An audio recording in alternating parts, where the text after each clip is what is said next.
the economy was going, all out. Right. Things have slowed down a little. What's that done to your planning? Well, the biggest thing with the library blocks is that the library blocks is a long-term play and a long-term vision.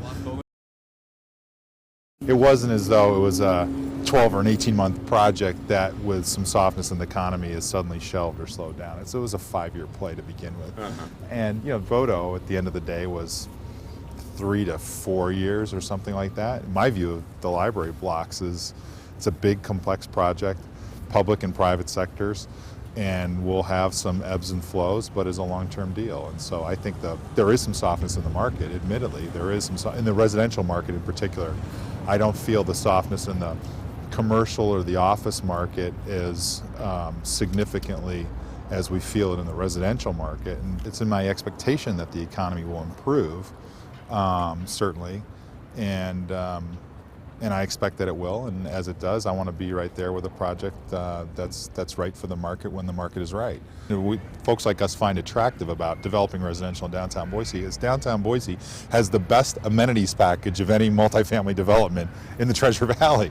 You've got you got safe streets, you've got restaurants, you've got shopping now. We've done a great job in the last several years of improving our shopping and bringing in a movie theater and making parking more accessible. And we've got a green belt, we've got access to the foothills. So our amenities stack up with any planned development anywhere. For 100 years, there's been a vision to actually complete the development of 8th Street down to the river. And we finally got it south of Front Street with Bodo, all the way to Myrtle now. And so we really only have a couple more blocks to go, in my view. But what we need to do is connect the river to the heart of downtown, and so I think that this project would do that. We're at the site of the infamous Boise Tower, a project that's managed to work its way through 1.5 business cycles so far, and discussing what it would take to potentially move it from where it is today. We're seeing a strong office market. There's very little vacancy downtown. And the project had contemplated some office, some retail, and some residential. And with the opportunities in the downtown office market, perhaps there's some potential for expansion of the office component. And I think that it gives the developer some time to look at right-sizing the project to fit the changes in the market. I think it has to wade through some legal issues. We're going to stare at this for a while longer.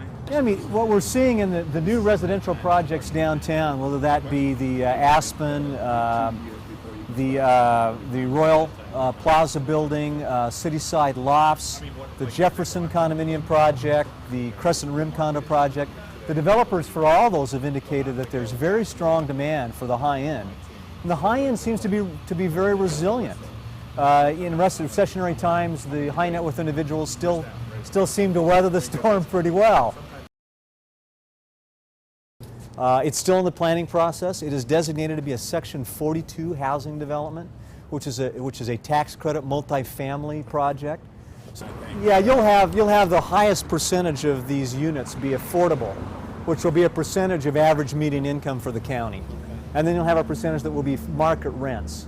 And you just need that blend of market and affordable in order for it to pencil economically. Well, as the residential market slows, the multifamily market, becomes even healthier. So I think our multifamily vacancies are 5% or less citywide. So you're looking at demand for multifamily product increasing with the softening in the single-family market. But one of the problems in the residential is just the current credit situation in America is, hits you on both sides of the face. It hits the developers because it's harder to get construction loans, and then it hits the buyers of residential units because it's harder for them to find mortgages. So, but I think that will all, resolve itself. And again, I mean, those of us that are in this for the long haul, I think you come to expect, and you have to learn to plan and work around softness in the market.